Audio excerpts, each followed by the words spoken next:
Hi, good afternoon, everyone. Nice to see everyone back. Thanks for joining us, whether you're live, whether you're watching us back afterwards. Great to see you. Whatever time zone you're in, we've got people in lots of different time zones joining us now.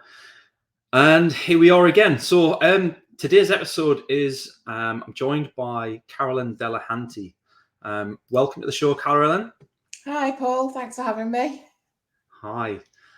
So yeah, we've spent a lot of time over the last few months talking about vulnerable customers, people in vulnerable situations, and I've had some fascinating conversations with yourself about the industry and what the especially financially regulated businesses can do to kind of support their customers.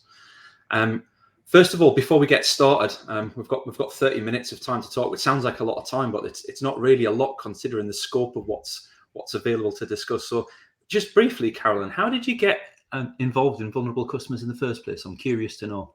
What's the story? It comes from lived experience. So a little over 20 years ago, I'd relocated from Manchester to Bristol, and I became financially vulnerable. It sounds ridiculous now, but I just didn't realise that my outgoings were more than my incomings. And I ended up in a spiral of bounce checks, bounce direct debit fees that you just can't get out of. You know, your outgoings are already more than your incomings without those fees.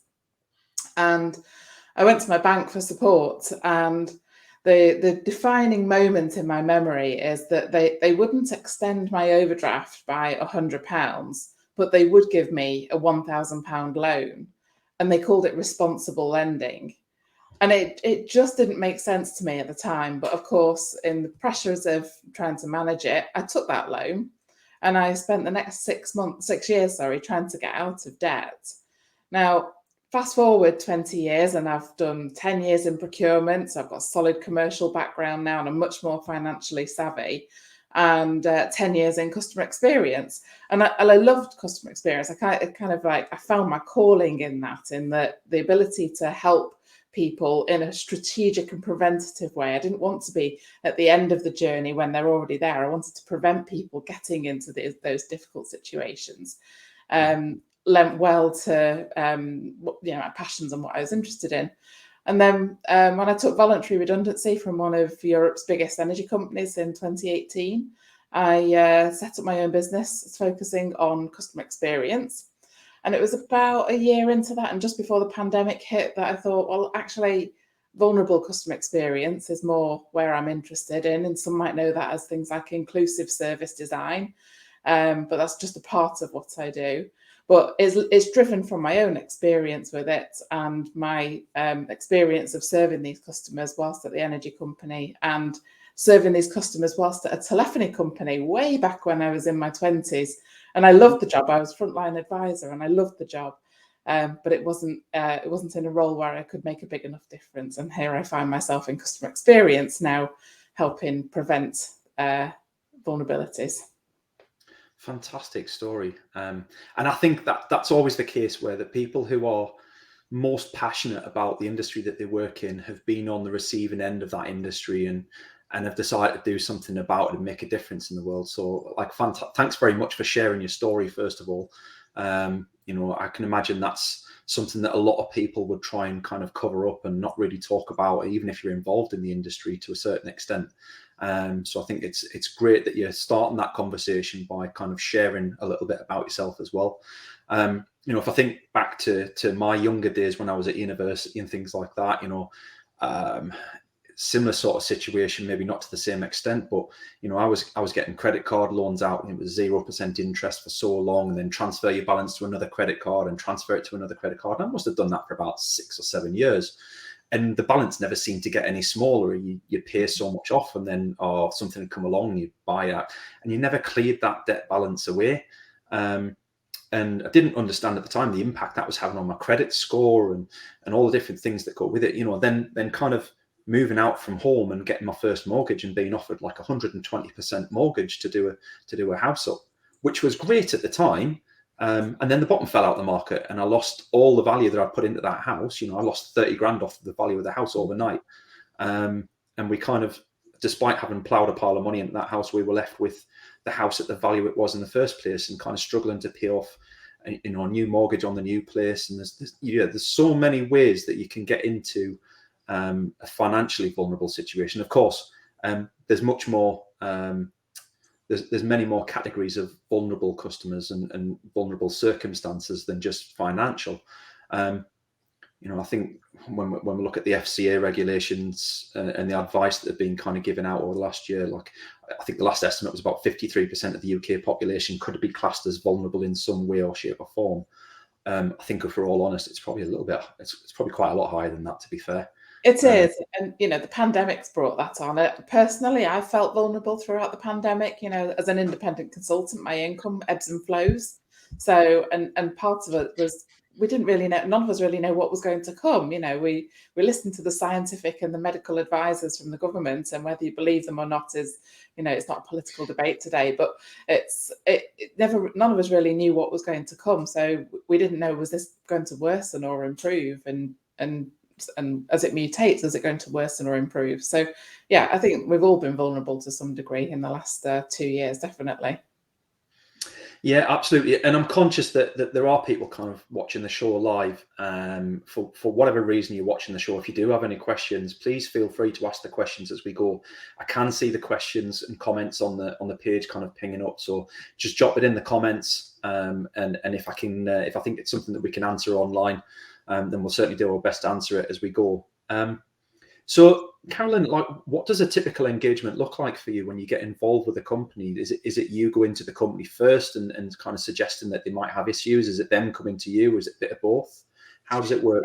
Yeah, generally, most of my work comes to me through people I know or recommendations. In fact, I'd say that's probably the case for 95% of my work so far.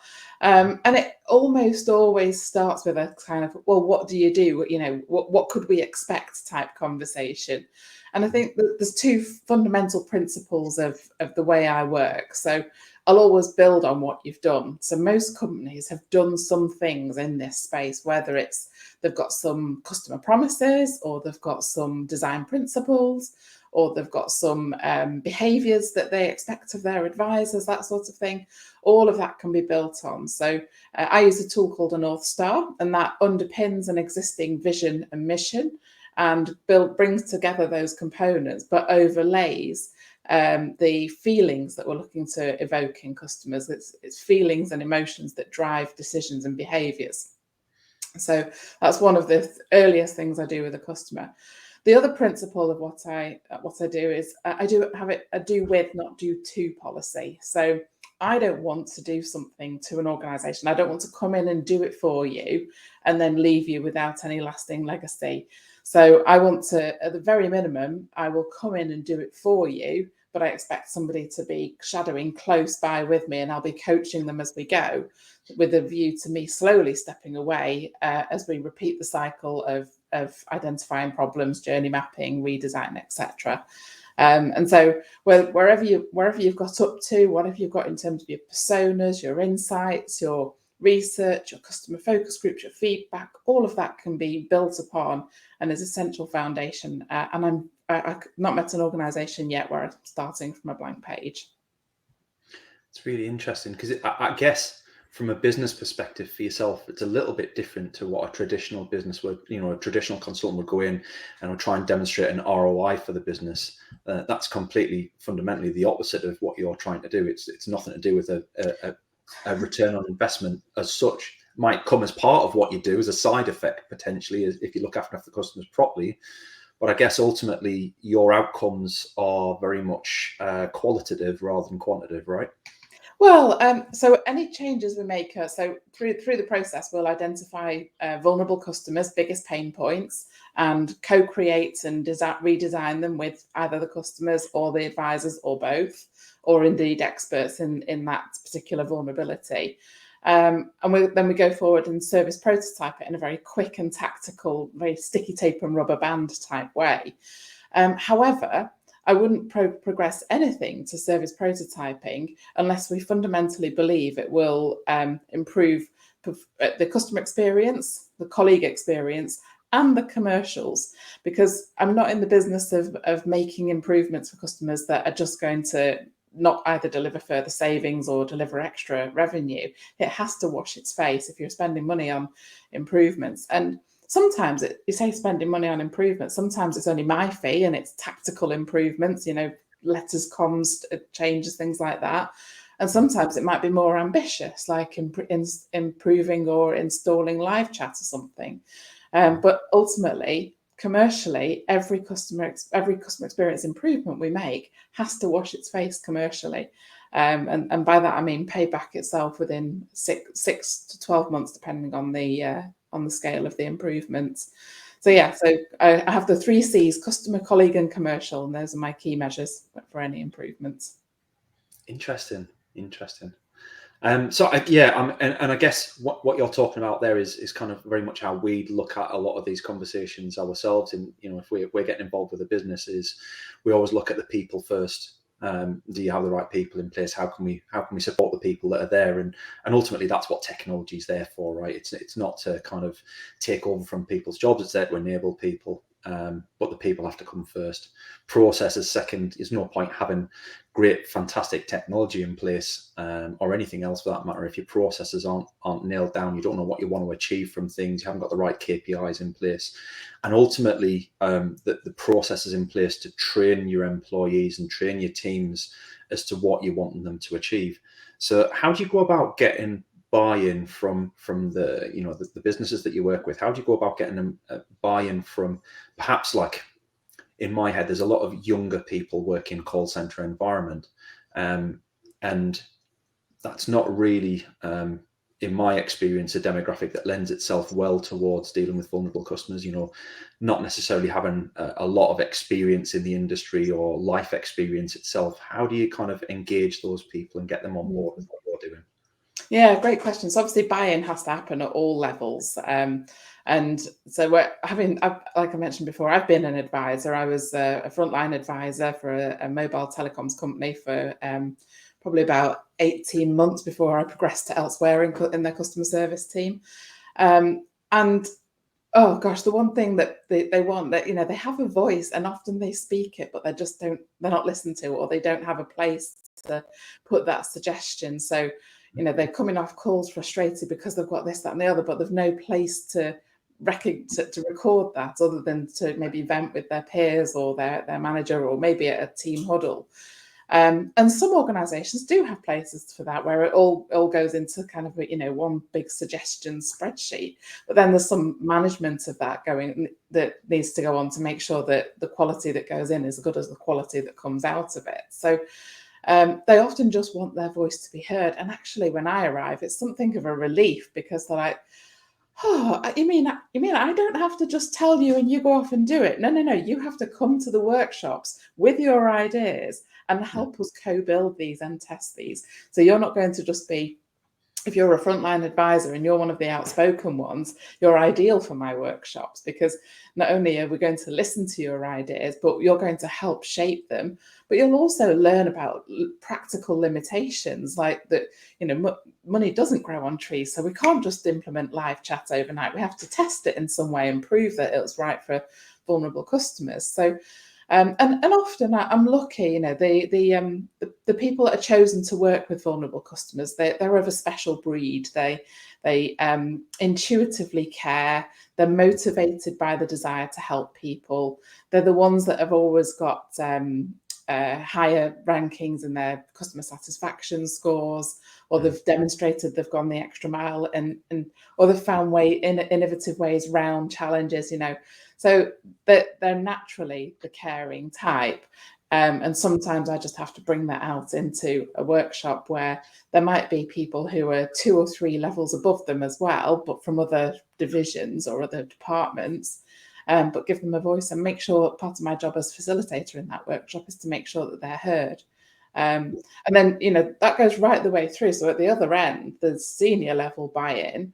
And often they're keen to know that there's going to be a commercial gain from this, and there's going to be a regulatory alignment with it, especially, like you say, the FCA vulnerable customer guidelines. So we just need to make sure that, where I often start with that is, there's often a little door open, the door's open ajar to someone who's interested and someone who's curious, and we work with them at first to prove the case. And what we see happening then is a movement growing, because people come to the workshops, they enjoy it, they like the way it's done, and then they want to go off and do it themselves. And that's where we bring in an element of governance about how we do this governing, how we do vulnerable customer experience management in that organisation.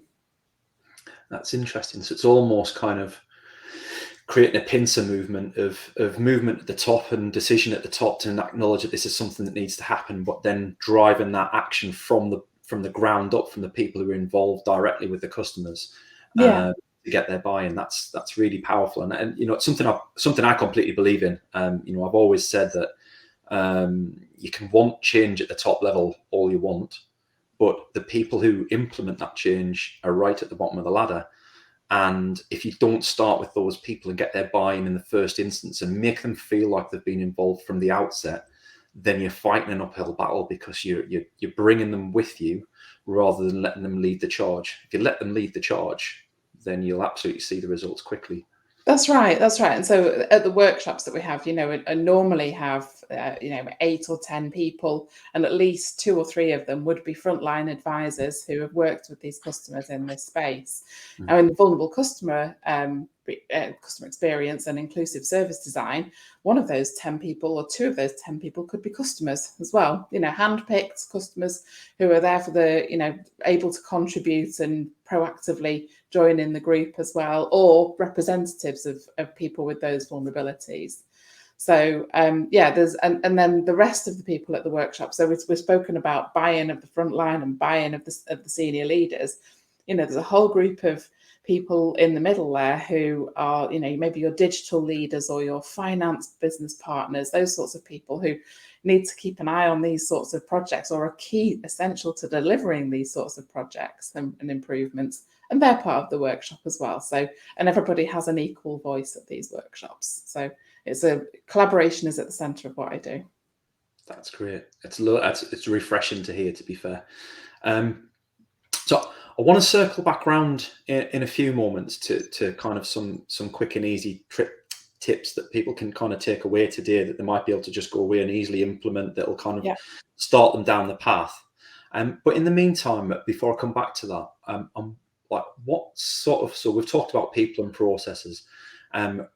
Here at TMAC, we've kind of got our own speech and text analytics, conversation analytics platform that helps us identify vulnerable customers through machine learning models. Wow, that sounds really complex and awful. That's why we kind of stand out a little bit from the crowd, because we make that pretty easy to do. So if you want to understand not just words and phrases that might indicate somebody's vulnerable, but indicate conversations where behaviors that indicate vulnerability happen, then we can kind of make that come to life through machine learning, where it gets better over time and then figures out what a proportion of your customers might be vulnerable with. But that's never 100%. It's never ever going to be 100%, despite what other people might claim.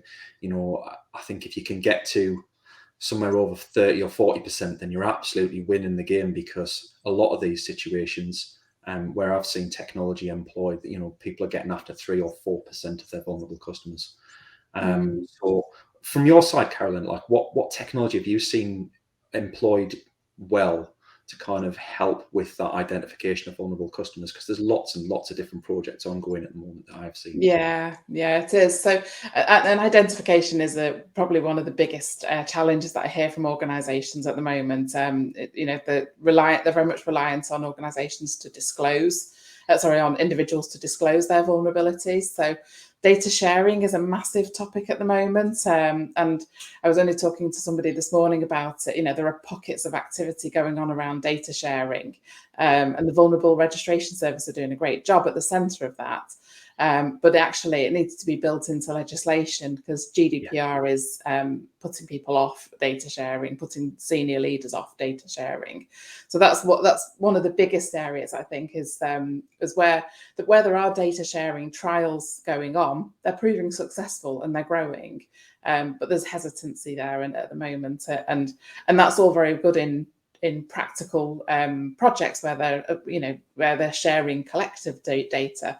But if you're a frontline advisor and someone's just told you they're, for example, heading for a bridge and they don't see a way out, then you need to be able to share that data instantly with an authority that can go and help that person. So data sharing, I think, is the biggest space. On the side of that, at the start of my engagements with clients, I spend a lot of time understanding their customer base. So historically, customer experience is designed for the average customer, and most organizations have some personas, and it might be a suite of 4 or 6 personas, but those are typically the common customers, and they're trying to get the most people into those groups.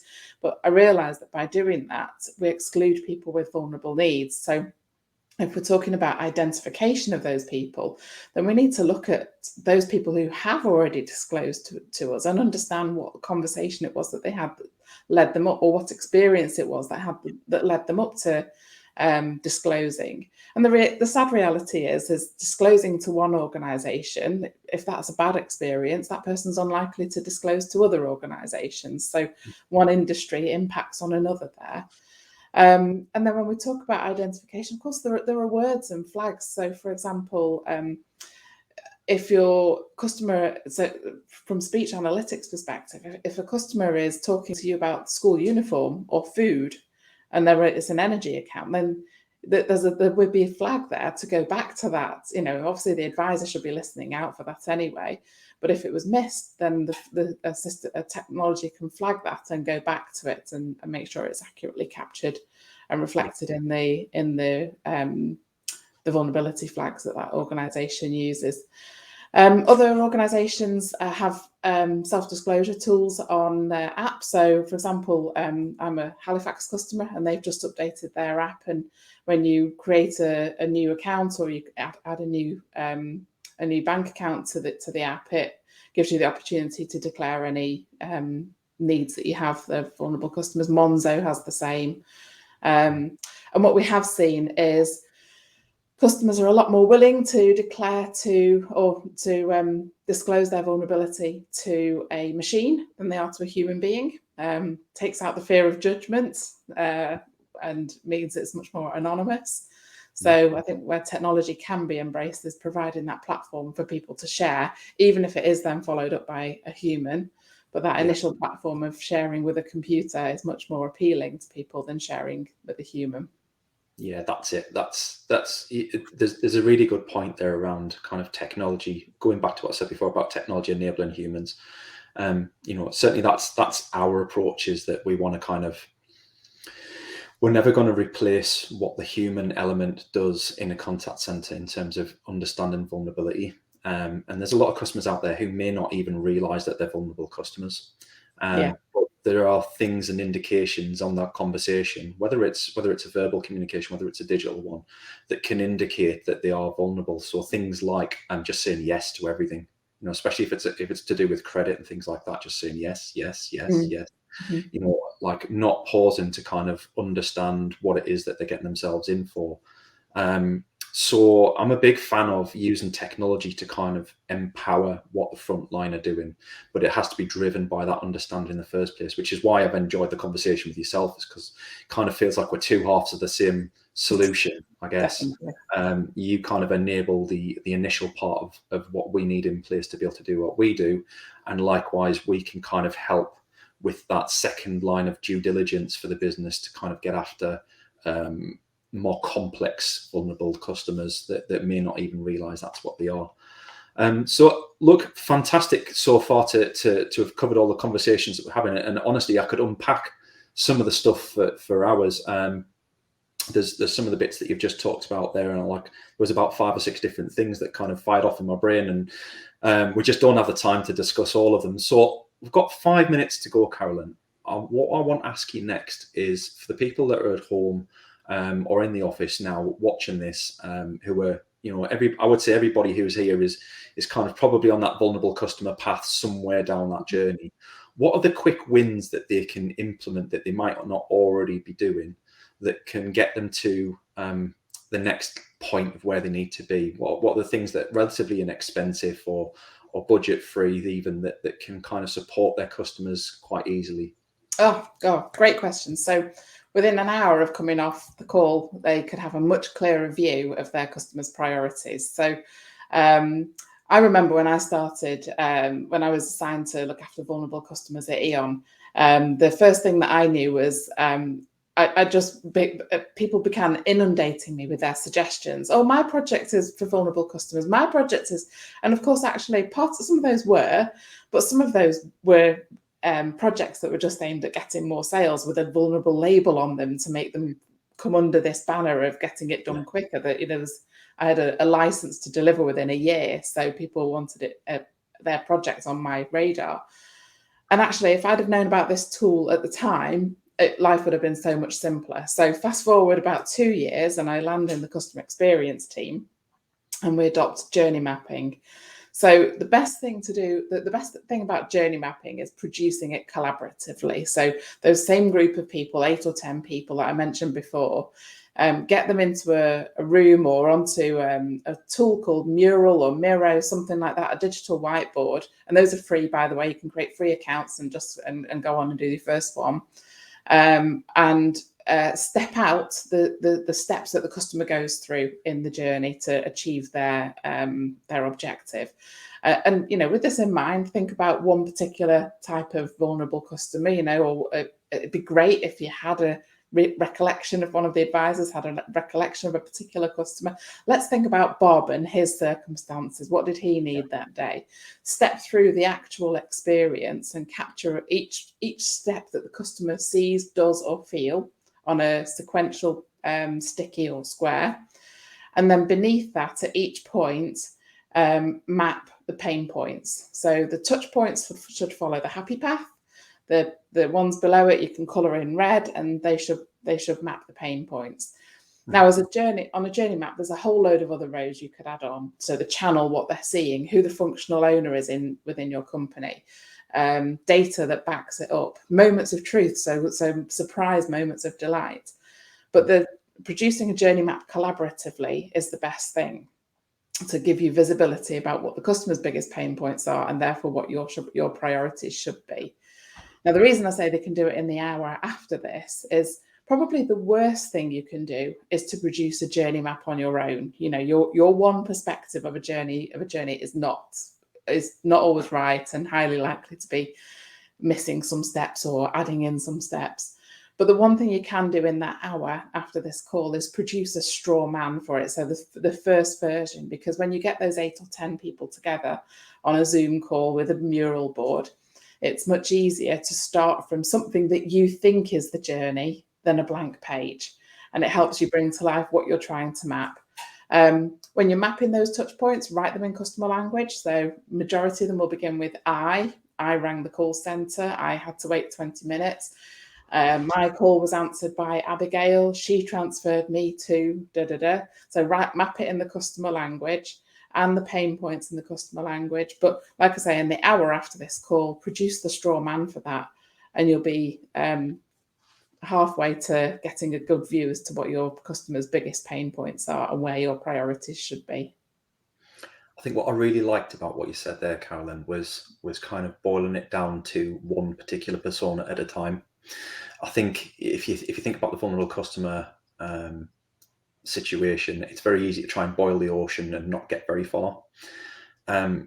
My add into this, my sort of view on this, and it's something we've kind of mentioned before on the show, but if you're a senior leader and you think that your business has vulnerable customers nailed off, put yourself in their shoes and walk their journey. It's something I've recently experienced, and some of the businesses that I was involved with, I assumed would have had bereavement should be something that is fairly easy to identify. People are willing to talk about it. They have to talk about it, self-identify, and still be passed from pillar to post. I passed through about 10 to 15 businesses. Some of them dealt with it really well and made it really painless. The vast majority were absolutely awful to deal with. So if you think as a senior leader, you think your business has this nailed, my challenge to you is go away and test that out and see how easy it is from a Google search to get to where you want to be. Fantastic. And we've got we've only had one question this week, Carolyn, but I'm going to pop it up on the screen now. So it's a question from Nick Thompson, just before we wrap up. So how can digital teams proactively identify vulnerable customers when they might never actually speak to the customer? I'm curious to see what are. Great question. So obviously words still come through with digital engagements. So the same, obviously TMAC is a speech analytics tool, but there are text analytics tools available as well. And I presume, I don't know. Yeah, thought so. Yeah. So any text analytics tool, but again, looking for those words that they're talking about. You know, if you're getting into live chat and it's a human to human conversation, you might hear words like school uniform or food banks, that sort of things mentioned. So looking out for keywords like that. And then you can also comb social media. So sometimes, we get people are drawn to solicited feedback where they've asked customers for feedback, typically via a digital survey. But we get unsolicited feedback through reviews on Trustpilot and social media, comments on posts on social media. So there are tools that you can use to comb that, and they often come with full names, and you can map them. And you don't need to call that customer and say, "Are you? You mentioned school uniforms. Are you vulnerable?" But it's a useful flag to be able to triangulate data to identify vulnerable customers. Yeah, I think from my knowledge of how that works, we talk about it quite a lot. From a digital perspective, we certainly do things like cadence of conversation and response times from customers as well. So, I think something that you traditionally see where it's a vulnerable customer is there's quite long pauses in the conversation. They're reluctant to speak a lot of the time. There's a million and one different ways that people can show vulnerabilities, but there's definitely ways of identifying that through digital analytics as well. And on the back of that, if anybody wants to know more about vulnerable customers, people, processes, or technology, please feel free, reach out to either myself or Carolyn. Would be more than happy to speak to you and discuss things in more detail. And if anybody does have any questions on the back of today that they want to kind of pose more publicly, please feel free, put them in the comments on the post, and we'll do our best to get back to them and answer them. Carolyn, it's been great to have you on the show. Thanks very much for your time. It's probably the longest LinkedIn Live I've done for a while. Managed to end them all at 30 minutes, but I enjoyed this one. Thanks very much. Well, time has flown. Thanks for having me. Really appreciate it. And thanks everyone for watching. Thanks. Bye-bye. Thank you. Bye-bye.